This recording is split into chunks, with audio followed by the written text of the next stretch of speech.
लहान मुलांमध्ये विशेषतः पहिल्या 1-2 वर्षाची जी मुलं आहेत किंवा 5 वर्षाच्या खालची जी मुलं आहेत, त्यांच्यामध्ये आपल्याकडे फार मोठ्या प्रमाणामध्ये आयर्न डेफिशियन्सीचं प्रमाण सापडतं. म्हणजे जे लोह जे आहे, त्याची कमतरता खूप कॉमन आहे आपल्याकडच्या मुलांमध्ये.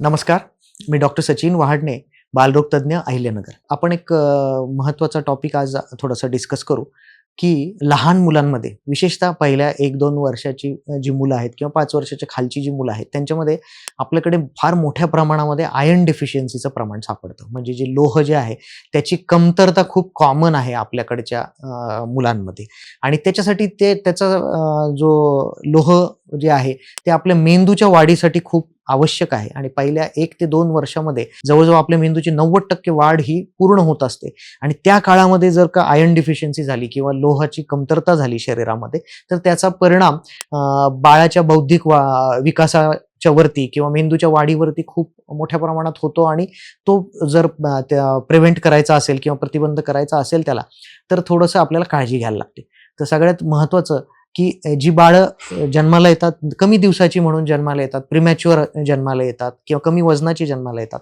त्या बाळांची जेव्हा NICUतून आपली सुट्टी होते, त्याच्यानंतर आपण त्यांना आयर्नचे ड्रॉप्स चालू करतो किंवा त्यांचं लोह जे आहे ते वाढण्यासाठी किंवा कमतरता टाळण्यासाठी त्यांना आयर्नचे काही ड्रॉप्स चालू करतो. ते आपल्या बालरोगतज्ञ डॉक्टरांच्याकडनं ते घेणं गरजेचं आहे आणि जवळजवळ वर्षाचं होईपर्यंत बाळ ते चालू ठेवायला पाहिजे. जसं बाळाचं वजन वाढेल तसं त्याचा डोस वाढवत नेला पाहिजे. हे सगळ्यात महत्त्वाचं आहे. त्याच्यानंतर दुसरी गोष्ट, जेव्हा बाळ वरच्या गोष्टी खायला लागतं, 6 महिन्याच्या पुढे आपण त्यांना सांगतो की वरच्या गोष्टी चालू करा. त्यावेळेस थोडंसं दुधाचं प्रमाण कंट्रोलमध्ये करणं, वरच्या दुधाचं, की जे गाईचं, म्हशीचं दूध जे दिलं जातं, ते दिवसभरामध्ये 1 कप किंवा 2 कपच्या वर जास्त देऊ नये.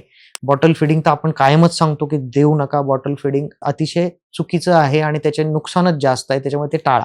आणि जे वरचं जे दूध देणार त्यात 1 किंवा 2 वेळा 1 कप एवढंच दूध देण्याची गरज आहे. थोडंसं कॅल्शियम त्यातनं मिळेल.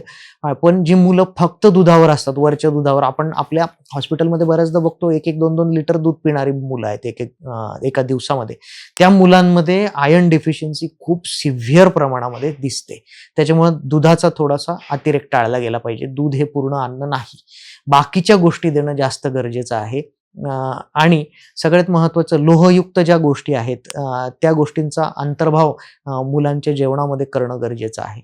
तर आपण काय काय देऊ शकतो, तर काळे मनुके, अंजीर, गूळ, खजूर ह्या ज्या गोष्टी आहेत किंवा काही फळं आहेत की जशी सफरचंद असेल किंवा डाळिंब असेल, या फळांमधनं सुद्धा काही आयर्नची कमतरता भरून येते. नॉनव्हेज खाणाऱ्या घरांमध्ये मटण वगैरे खात असेल तर त्याच्यामध्ये लोह बऱ्याच प्रमाणात सापडतं. तर अशा पद्धतीने थोडासा आहारामध्ये या गोष्टींचा जर अंतर्भाव केला तर थोडीशी आयर्न डिफिशियन्सी पासून या बाळांचं बऱ्यापैकी संरक्षण केलं जाऊ शकतं. त्याच्यानंतर महत्त्वाची गोष्ट म्हणजे बाळ जेव्हा थोडं मोठं होतं, एखाद्या वर्षाचं होतं, त्याच्यानंतर बाळ खेळायला लागतं, खाली पडलेली वस्तू तोंडात घालायला लागतं. मातीबरोबर थोडंसं जंतू जे पोटामध्ये जंत होतात आणि त्या जंताचा जो प्रादुर्भाव होतो त्याच्यामुळे सुद्धा आयर्न डिफिशियन्सी होण्याचं प्रमाण वाढतं. त्याच्यामुळे जंतासाठी सुद्धा उपचार करणं गरजेचं आहे.